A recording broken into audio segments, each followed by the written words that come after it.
Last topic है और सबसे इम्पोर्टेंट टॉपिक है, जिसकी वजह से इंडिया 3rd नंबर पे आ रही है पॉपुलेशन पे हमारे, कॉन्ट्रासेप्टिव मेथड। क्योंकि पता ही नहीं लोगों को इसके बारे में, शायद तभी तो पॉपुलेशन बढ़ती चली जा रही है।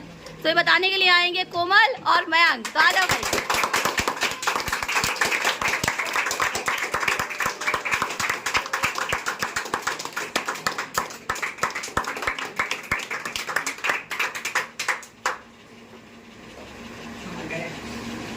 तो अभी तक हमने क्या पढ़ा कि रिप्रोडक्शन क्या होता है और एनिमल रिप्रोड्यूस कैसे करते हैं।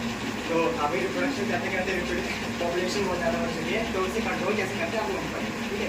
सो yes, I am Mayank and this is Komal and we are going to explain about our topic which is contraceptive method.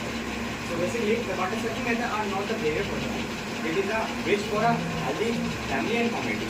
But to me जो कॉन्ट्रासेप्टिव होते हैं वो कोई रुकावट नहीं लाते, बल्कि एक अच्छा तरीका है हेल्दी फैमिली और एक अच्छी कम्युनिटी के लिए। तो नेक्स्ट कॉन्ट्रासेप्टिव मेथड्स उसके फर्दर लेके चलते हैं। Let me define the topic contraceptive methods होते क्या है। एक्चुअली में प्रिवेंटिंग प्रेगनेंसीज, मतलब प्रेगनेंसी को प्रिवेंट करना और साथ ही साथ चाइल्ड बर्थ को रोकना, इन्हीं के लिए जो मेथड्स हम यूज़ करते हैं उन्हें हम कॉन्ट्रासेप्टिव मेथड्स कहते हैं। तो अगर मैं बताऊँ तो कॉन्ट्रासेप्टिव मेथड्स के टाइप्स होते हैं। जो हमारा पहला टाइप होता है वो होता है नेचुरल मेथड, उसके बाद होता है हमारा केमिकल, उसके बाद रेडियल, फिर सर्जिकल और लास्ट में Ayurvedic. So now starting with the natural method. Natural method होता क्या है? सबसे पहले तो वर्ड नेचुरल मीन्स कि जो भी चीज़ हो रही है ऑकर हो रही है वो नेचुरली हो रही है, किसी भी और दूसरी केमिकली या ऐसी किसी चीज़ का इन्वॉल्वमेंट नहीं है इसके अंदर। तो नेचुरली बोला जाए तो फर्स्ट ऑफ ऑल जो विमेन होती है उसकी जो मेंस्ट्रुअल साइकिल होती है वो उस पर हम फोकस करने वाले हैं, और साथ ही साथ वो बिहेवियर ड्यूरिंग द इंटरकोर्स वो कैसे होता है उस पर फोकस करने वाले हैं। तो लेट्स स्टार्ट फर्दर। जो नेचुरल कॉन्ट्रासेप्टिव मेथड होता है इसके भी टाइप्स होते हैं। स्टार्टिंग में पहला जो होता है वो कैलेंडर मेथड होता है, दूसरा हमारा लैक्टेशनल एमिनोरिया होता है, और जो थर्ड होता है हमारा वो होता है कॉइटस इंटरकोर्स। तो फर्स्ट जो कैलेंडर मेथड होता है, लेट्स स्टार्ट विद दैट। उसमें बेसिकली होता क्या है कि जो फर्टाइल डेज होते हैं ऑफ अ वुमेन, मीन्स जिन डेज में सबसे ज़्यादा चांसेस होते हैं कि उसके पीरियड्स आ सकते हैं और ओवर का रिलीज हो सकता है, उसे फर्टाइल डेज कहते हैं।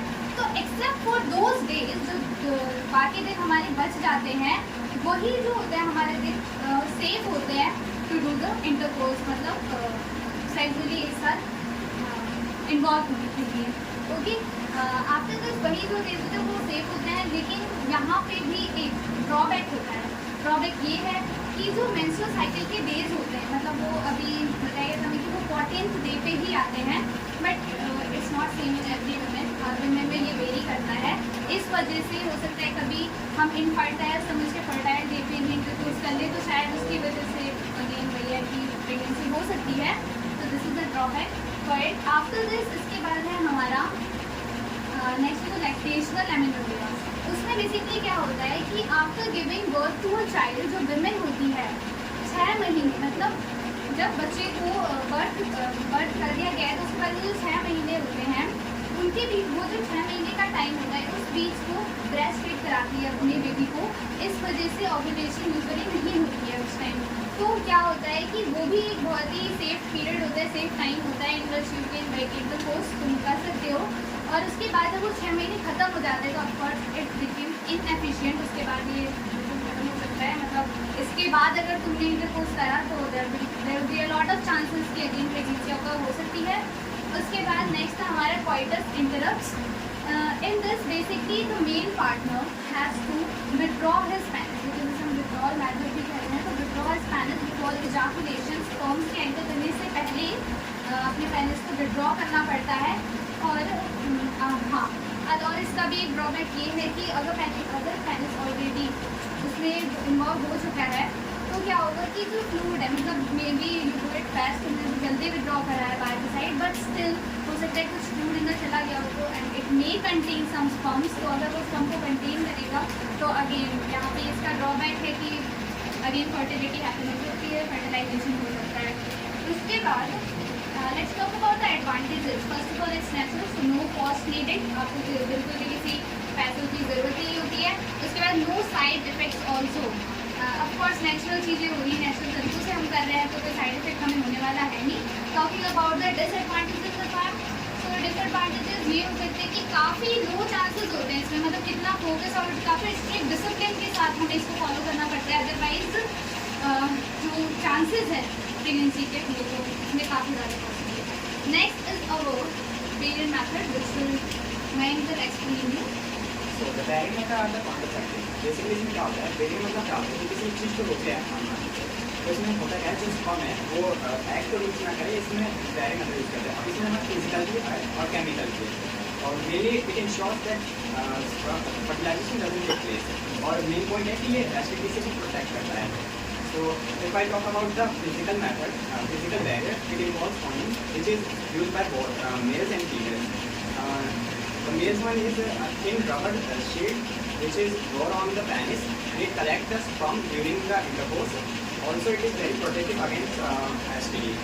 And also, the same in the case of the female, they also use condom which is a thin pouch-like structure, and it is made up of soft plastic which make it ensure that sperm do not enter the vagina, or it is also very protective against STD. और एक और चीज़ है जो female use करती है वो diaphragm और cervical caps. Diaphragm it is a care like structure, it is inserted on the organs of the vagina cervix। और अगर किसी को जेड प्लस प्रोटेक्शन चाहिए तो आप केमिकल मेथड भी यूज़ कर सकते हो। इसमें स्पर्मिडाइकल क्रीम्स होते हैं, जेल्स होते हैं और फॉर्म्स होते हैं। ये मेनली क्या करता है, ये टॉक्सिक होते हैं सर्वस के लिए, स्पर्म्स के लिए, तो ये स्प्रे कर देता है और इससे और ज़्यादा एफिशिएंसी बढ़ जाती है उसके लिए। और अगर एडवांटेज की बात करूँ तो एडवांटेज में क्या होता है कि ये चीप होते हैं, इजीली अवेलेबल होता है और इसका कोई हार्मोनल इफेक्ट नहीं है।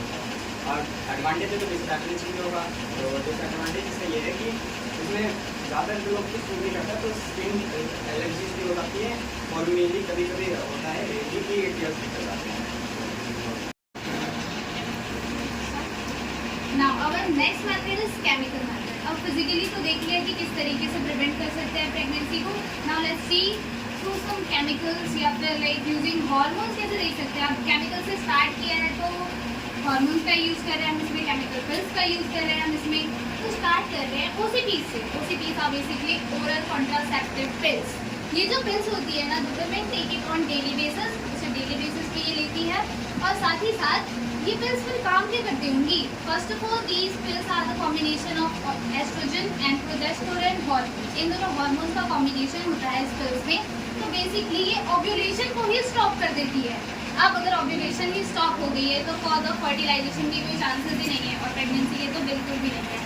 अब जब प्रेगनेंसी हमारी प्रिवेंट हो चुकी है, now let's talk about one more pills which are ECPs, which are emergency contraceptive pills। तो emergency contraceptive pills बेसिकली होते हैं जो इमरजेंसी में यूज़ किए जाते हैं। तो क्या होता है, अगर एक पर्सन ने अनप्रोटेक्टेड सेक्स कर लिया है तो फर्दर, और वो प्रेग्नेंट हो चुका है, तो फर्दर एक पिल का यूज़ कर सकता है। वन मोर थिंग, OCPs में if I am giving example, मालाडी is an example of for OCPs, and ECPs के लिए होता है अनवांटेड 72। नाम ही इसलिए पड़ा है क्योंकि 72 घंटों के अंदर में इसे यूज़ करना पड़ता है एक वुमेन को। यानी वो अनप्रोटेक्टेड सेक्स करने के बाद वो जो 72 आवर्स उसके बाद के होते हैं उनमें ही उसे ये पिल यूज़ करनी पड़ती है, otherwise it will show no effect अगर उसके बाद यूज़ करेगी तो। हाँ, जैसे और उसमें क्या होता है कि इम्प्लांटेशन ही रोक देती है। अब रोक नहीं देती, डिक्लाइन कर देती है इम्प्लांटेशन को बेसिकली। अब इम्प्लांटेशन ही नहीं होगी तो फर्दर कोई प्रोसीजर होगा ही नहीं और प्रेगनेंसी के चांसेस होंगे।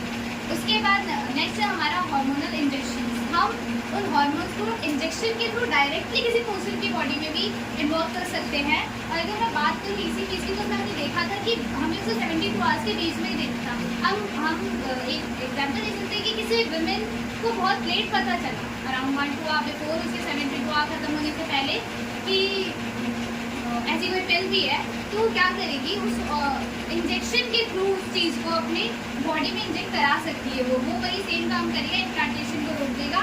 इसके जो प्रिंसिपल्स रहते हैं वो बिल्कुल सेम रहते हैं। आफ्टर दैट जो एडवांटेजेस होंगे वो एडवांटेजेस ये होंगे कि पिल्स के थ्रू हमें नहीं ले रहे हैं, और सभी। हाँ, एक और टर्म होती है which is our bio availability मतलब कोई भी जो डोज हम ले रहे हैं अपनी बॉडी में वो किस तरीके से कितना फास्टली हमारी बॉडी में मिल रहा है, हमारी बॉडी में डिजॉल्व हो रहा है, और उसके स्टेट के अकॉर्डिंग। तो वही हुआ था पिल्स और हार्मोन में हमने जब उसे इंजेक्शन के थ्रू लिया तो वो लिक्विड फॉर्म में आया, और पिल्स के थ्रू लेते तो पिल्स के थ्रू से थोड़ा टाइम लगता है क्योंकि पहले उसका ब्रेक डाउन होता फिर वो बॉडी में हमारे डिजॉल्व होता। बट जब हमने उसे इंजेक्शन के थ्रू लिया तो लिक्विड फॉर्म में था और इंजेक्ट हो गया डायरेक्टली ब्लड में आ गया और फास्ट रेट से अपना असर दिखा रहा है। फास्टली रिएक्ट कर दिया उसने। और जो डिसएडवांटेजेस होते हैं इसके वो ये होते हैं कि कई बार तो सूट नहीं करती है दवाइयाँ लोगों को, इस वजह से उनको काफ़ी साइड इफेक्ट्स भी हो जाते हैं इसके। Yes, this is all about chemical method. After this, we have IUCDs. For the medical So the RCD basically it stands for the intra-European device. ये मेनली 3 टाइप के होते हैं, लेकिन इससे पहले बताओ क्या होते हैं। ये स्मॉल डिवाइस होते हैं जो यूट्रस के अंदर इंसर्ट करवाए जाते हैं, और इसके 3 टाइप्स होते हैं। प्रॉपर्टी होता है, मल्टी लोडेड डिवाइस होते हैं, और hormonal releasing IUCD। So if I talk about the property, mainly क्या होता है, कॉपर का बना हुआ टी शेप लाइक स्ट्रक्चर होता है, और ये कॉपर का बना है तो कॉपर आयन रिलीज करता है जो बहुत टॉक्सिक होता है स्पंप के लिए। तो ये स्पंप भी कर देते हैं, और ये लगाने के बाद ना 10 से 12 ईयर तक की मतलब हो जाता है बात, इसके बाद फिर नहीं होती है, और ये रिवर्सिबल भी है। और if I talk about the multi load device, ये भी सेम वेरिएशन है प्रॉपर्टी का, लेकिन इसका प्रिंसिपल अलग होता है, शेप भी अलग होता है, शेप सेम होता है, ये शेप अलग होता है, प्रिंसिपल सेम होता है, ठीक है। और हार्मोन रिलीजिंग आईवीएस का है तो ये कोलेस्ट्रॉल रिलीज करता है, और दूसरा लवो गैस्ट्रो। हाँ हार्मोन रिलीज करता है। implantation होती है। हाँ एक minute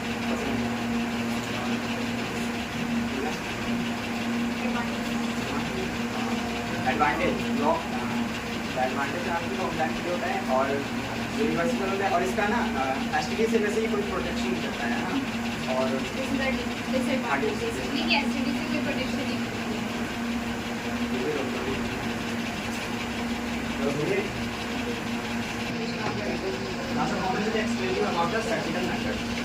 This is the last method of contraceptive method, which is the surgical method, which is also known as sterilization. इसे sterilization के नाम से भी जाना जाता है, और साथ ही साथ this method is permanent. बाकी method अब तक जो हमने आपको बताए हैं वो सारे reversible हैं, but this is the only method which is irreversible. मतलब एक बार हो गया तो no chances further तुम उसे change करा सकते हो, reverse करा सकते हो। तो बेसिकली होता क्या है, सर्जिकल मेथड में पता चल रहा है इससे कि सर्जरी होती है।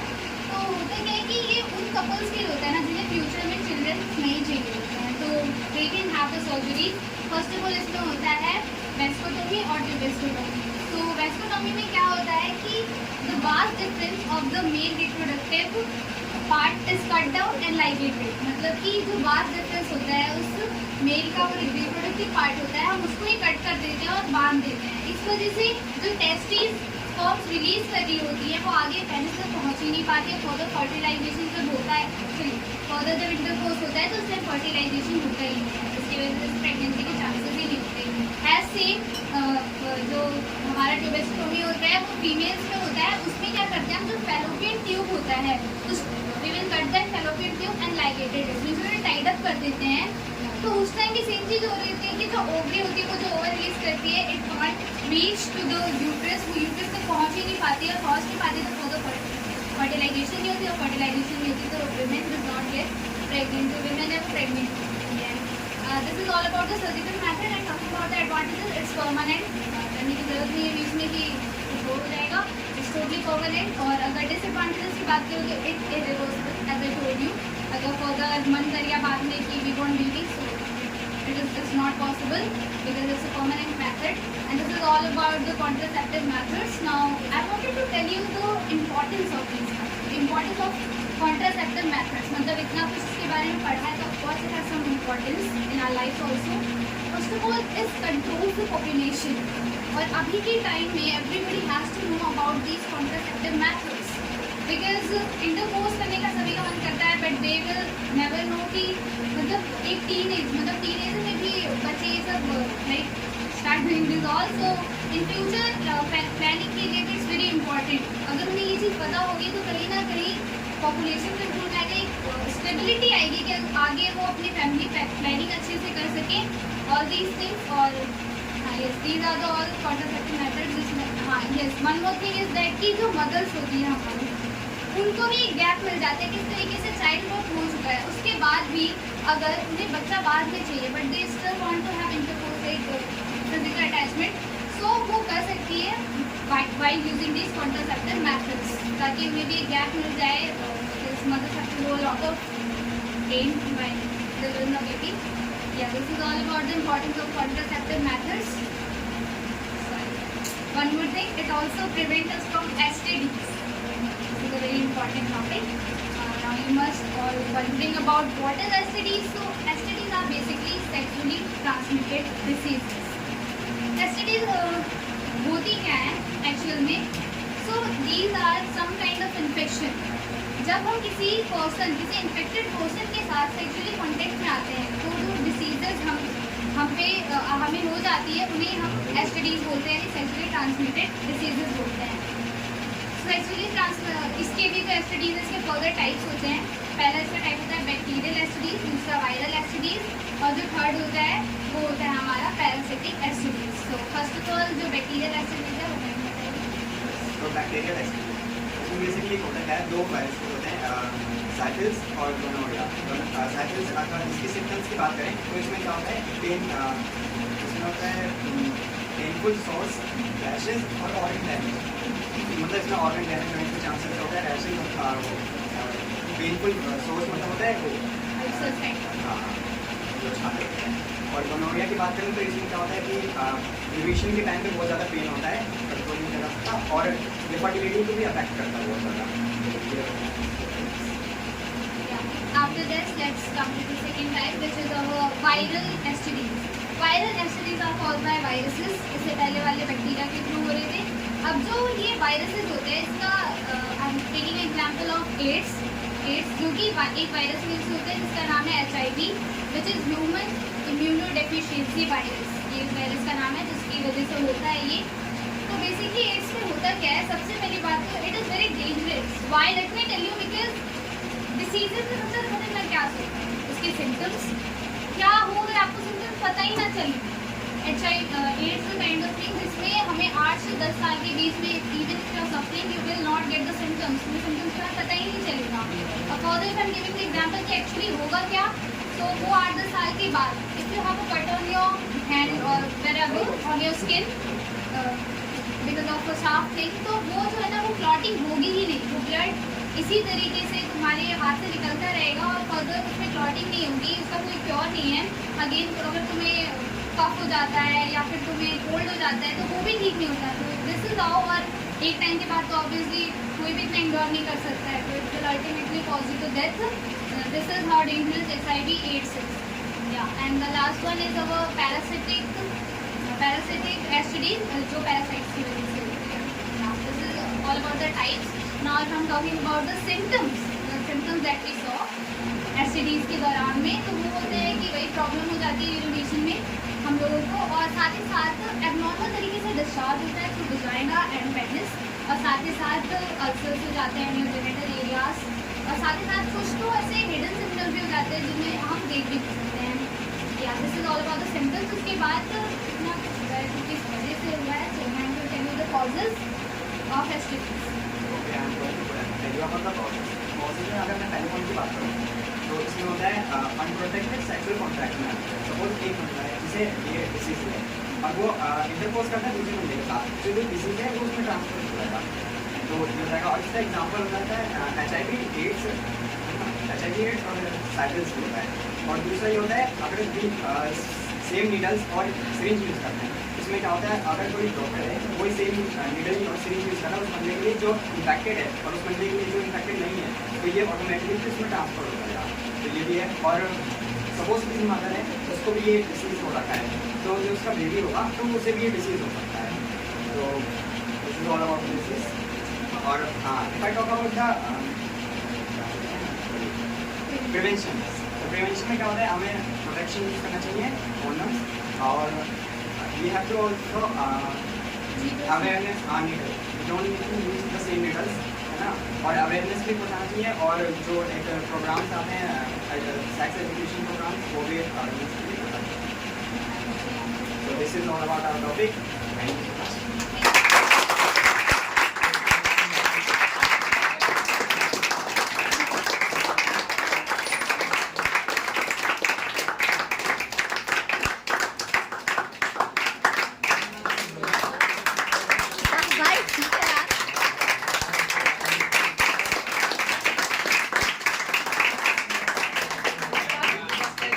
है ठीक है ठीक है, दोबारा जाना, जरा सामने आ जाना एक बार।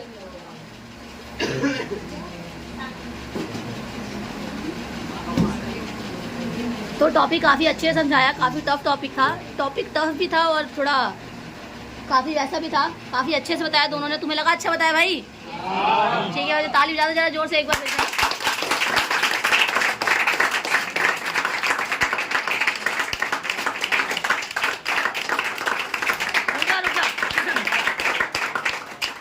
तो मुझे जो चीज़ अच्छी लगी ना, एक तो सारा टॉपिक बहुत ही फ्लेक्सिबल तरीके से काफ़ी अच्छे तरीके बताया, और दूसरी चीज़ थी कोऑर्डिनेशन, जो पहले पेयर में देखने को मिली।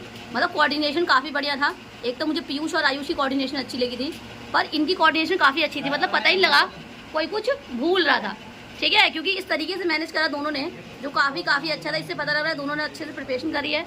और यही नहीं, जितना मैंने पढ़ाया है उससे काफ़ी गुना चीज़ें पता लगी। इसमें काफ़ी डिटेल बताया इन्होंने। मैंने जितना पढ़ाया है उससे भी इन लोगों ने डिटेलिंग पढ़ाई करी है, इससे ये पता लग रहा है। इसके लिए एक बार और ताली हो जाए भाई।